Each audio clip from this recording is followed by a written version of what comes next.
Alright guys, this is PG-13, adults only, viewer discretion is advised.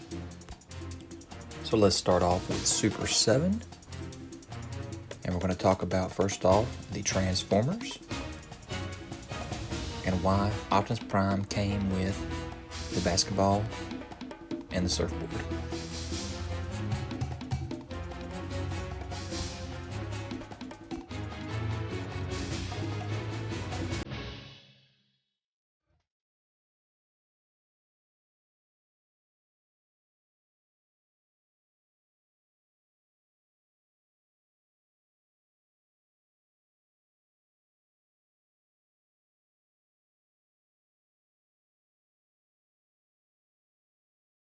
Here is the new Ultimate Voltron, and Brian is going to go into articulation. Hey everybody, this is Brian from Super7, and I'm following up on a bunch of questions a lot of you have. There's been a whole bunch of people that have been asking about the Transformers Ultimates and how they articulate, because they haven't bought some toys from us before in the Ultimates line, and they're wondering how our Transformers Ultimates will articulate. So I'm going to use our good friend Voltron. Hey Voltron! Howdy dude. I'm going to use this guy to talk about articulation. So first and foremost, we've got the head. The head turns left and right, and it's got a front-back rocker.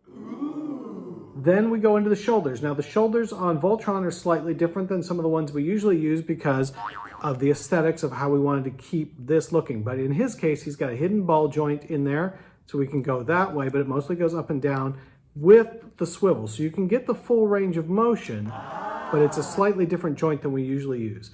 Beyond that, we've got the bicep swivel, as you can see right there. Then elbows.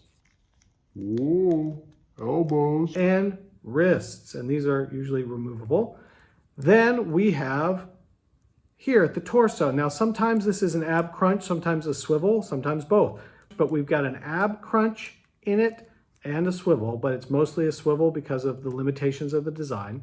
When we go into the hips, in this case, we've got a front joint here for range of motion. And back, oh yeah. Then a thigh cut, so we can get all our wacky poses. We've got the knees. You can hear the knees clicking into place.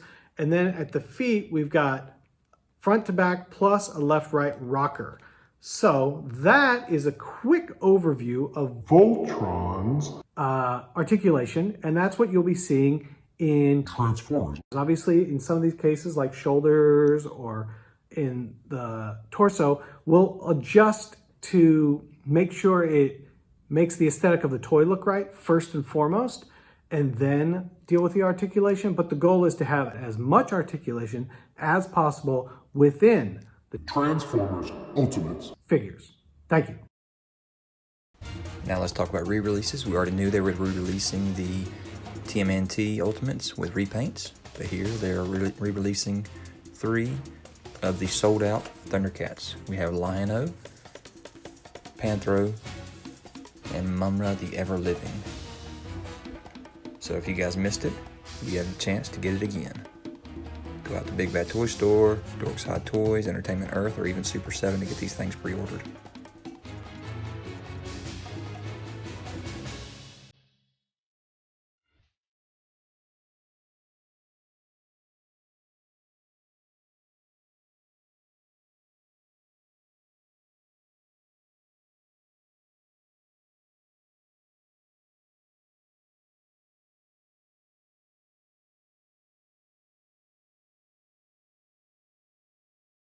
So now let's talk about the Thundertank some more. Brian is going to do a video here showing off some more features of the Thundertank.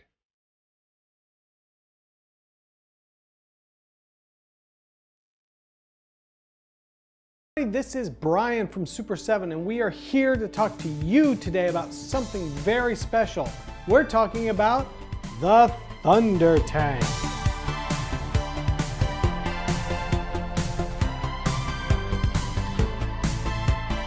So what we're looking at here is a full-size prototype of the Thundertank. Now this is made out of resin and 3D printing and castings, so it's not perfect, but it's perfect to look at and understand the size and scale of what we're talking about. This is the original LJN Thundertank. And this is the Super 7 Ultimate's Thundertank. As you can see, you could fit 4 original LJN Thundertanks inside the new Super 7 Ultimate's Thundertank. As you can see, the Ultimate's Thundertank is scaled to fit 2 people in the front, not 1 like the LJN. And you can see that both Panthro and Lion-O fit easily into the cockpit of the Thundertank. It's got all the weapons that you expect, including the nose cannon. When you raise the Lion Claws, you'll see the red under armor as well as movable cannons. Plus you've got the giant 3-barreled cannon for Chitara to fire, and you've got seats for 4 ultimate-sized Thundercats figures that easily sit in the back. On each side you've got a massive set of wheels with a giant tread that all roll and work together. Now you can't power the Thundertank without Thundrillium. Luckily, we've got a whole cargo container of it for you. You can raise and lower the jaw of the Thundertank.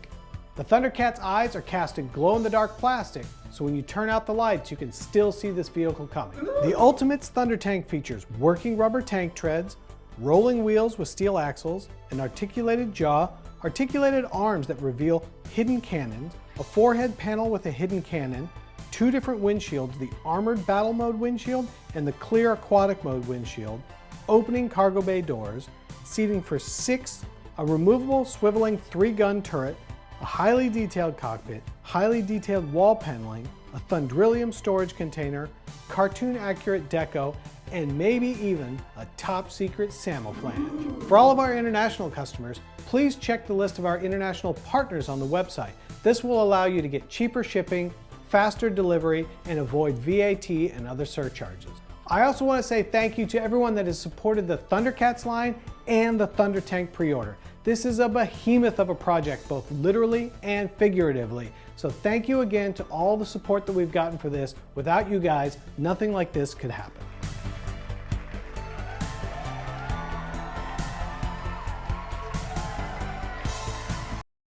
And let's get a little My Pet Monster reaction flocked. Hi everyone, it's Yoko with Super7, and I'm here today to talk with you about a 80s cult favorite film called My Pet Monster. You may have heard of it. You may collect it already. We heard you, My Pet Monster fans, loud and clear. You wanted more. The first 2 reaction figures we did weren't enough for you. You wanted another one, and today I'm excited to show that 3rd figure to you. Our newest My Pet Monster figure is a nod to the live-action video cassette pictured here behind me. That's the actual poster for that movie. Maybe you didn't even know that movie existed. Maybe you're more familiar with the cartoon or the original plush that came out back in the 80s, but there was also a live-action direct-to-video film. And that is what our new figure is based on. And I'm excited to show it to you. It comes in this really cool packaging. I love this packaging so much. Yes, this is what televisions used to look like back in the day. And as you can see, he's mimicking the poster, you know, with Max, former boy Max, trying to burst out of this television and into your home and into your hearts. But let me give you a closer look at what this packaging looks like. This retro style television with, of course, some fun stickers on the panels. And the other cool thing that we haven't even talked about yet is Max in here is flocked. That means he is fuzzy. The fact that he's flocked makes him extra cool, and I'm going to give you a closer look at that next. And here he is, freed from his packaging in all his fuzzy glory, just like the original toy you might have had as a kid. Of course, with his signature handcuffs there and that warty nose, that adorable face.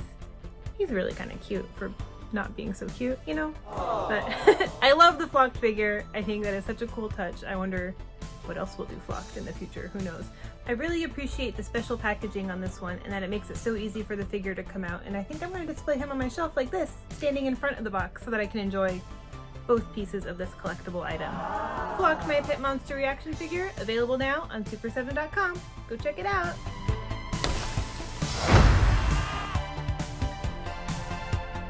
So now let's jump over to Mezco Toys and the Krig.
And so now all kinds of Hot Toys fun from Spider-Man and the Mandalorian.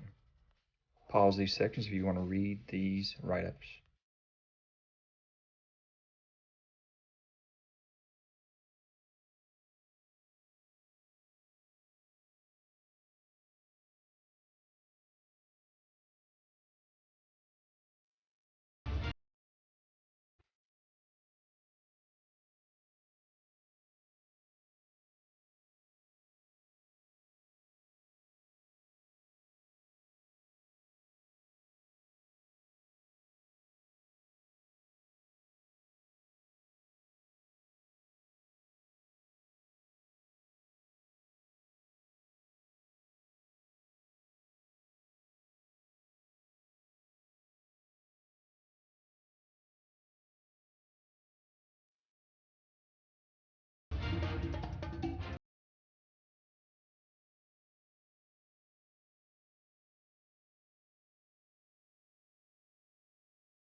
Hey everybody, thanks for having me.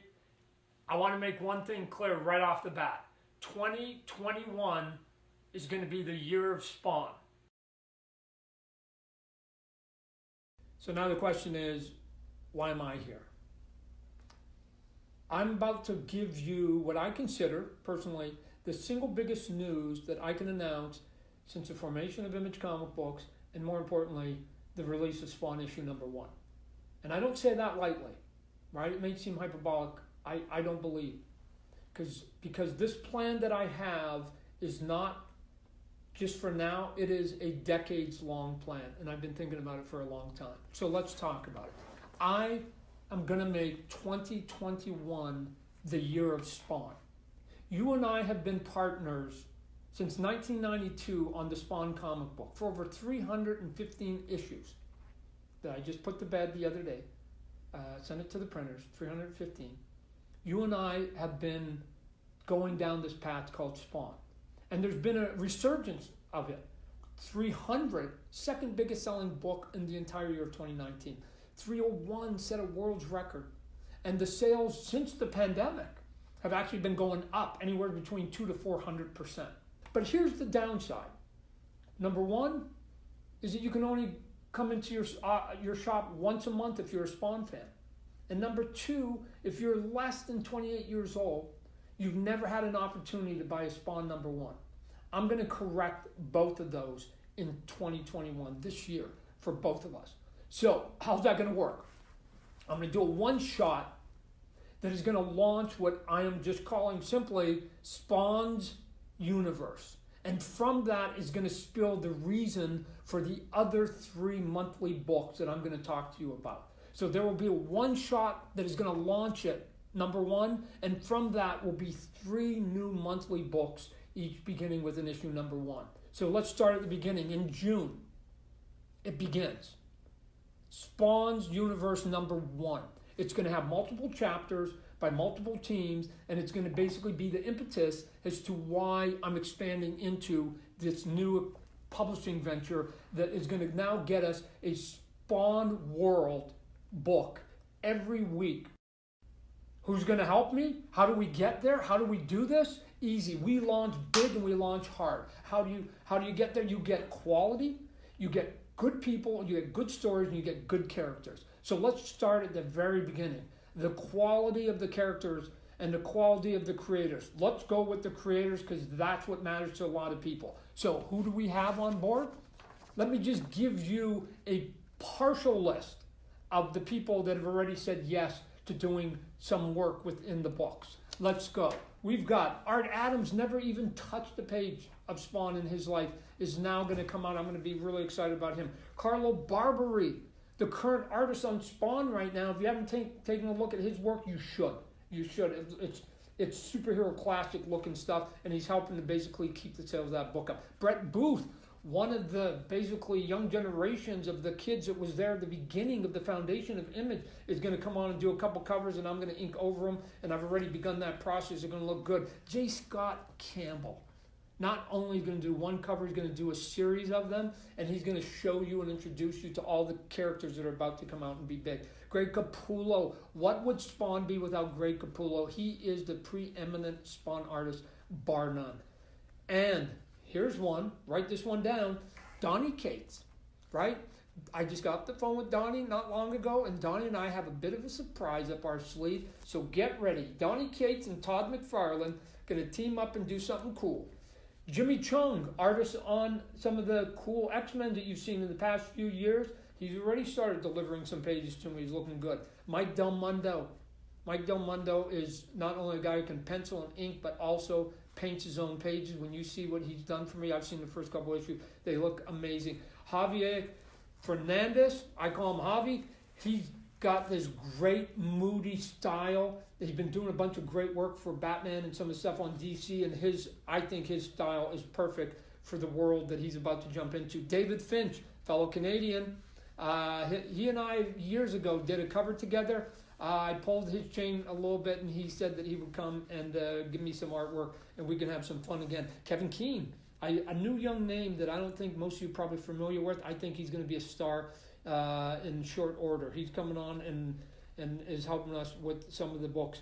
Alex Cott. Alex Cott is a writer that I think will bring a sensibility to the world that I've been looking for a long time. I can't write everything, and I don't even consider myself to be that great of a writer. Puppeteer Lee, who not only is a great comic book painting artist, I think he is just a magnificent painter, period. Take the word comic book out of it. Sean Lewis, writer on a book called Thumbs that we published. Sean and I have been sort of working together, been trying to get Thumbs developed as a TV show, but he's going to come on board and help me with some of the stories. He pitched me a couple cool ideas and I couldn't live without it, so he's on board. Myself, right? I'm going to be doing some writing, penciling, inking, all the things I've been doing for the last 30 years and doing as much as I can to make sure that all these books stay at the standard as I possibly can. Ben Oliver, a great cover artist.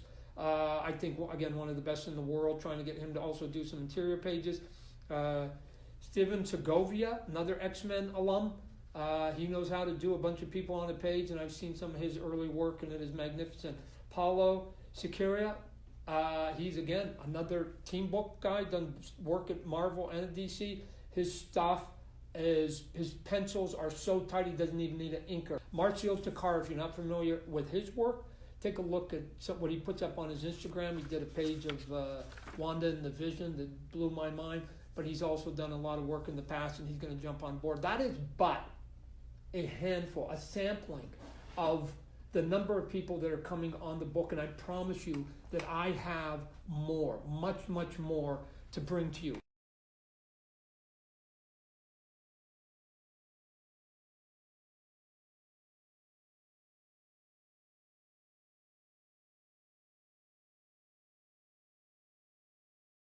(2021), mark it down, the year of Spawn. There will be the intro book, Spawn's Universe, and then we roll out the monthlies.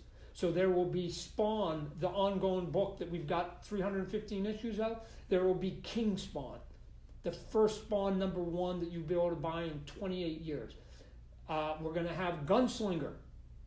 Gunslinger Spawn is going to come, and he's going to be my badass, and is going to come there. And then there's going to be the team book, a book I'm calling The Scorched.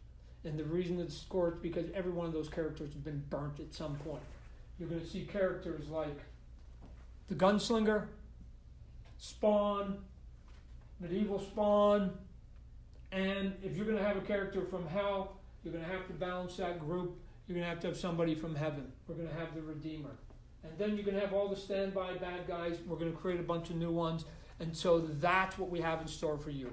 4 #1s, 3 of them will turn into monthlies, and the ongoing Spawn book. A book a week, 4 a month, and this is how we're going to launch it. And 20 years from now, this will be the moment we'll be looking back on saying, remember when that began. And I can't do it without you. I can't do it without those talented people. And from the bottom of my heart, I want to thank you. So that's really exciting news that we are going to be getting #1s again, and probably an entire Spawn collection, since Todd is excited about all the figures he's making these days.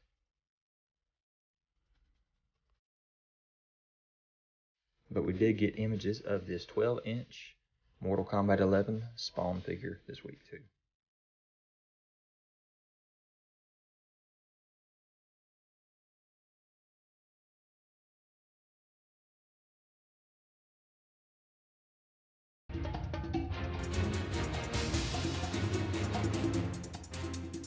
So guys, I hope you enjoyed this video. Leave any kind of comments, hit that notification bell so you're aware of any new videos that I have. Subscribe to the channel if you haven't already. Hit that thumbs up. Check me out on Pinterest, Twitter, Instagram. I'm out there, guys, so you can find all the photos you want of these videos. And I'll talk to you guys later.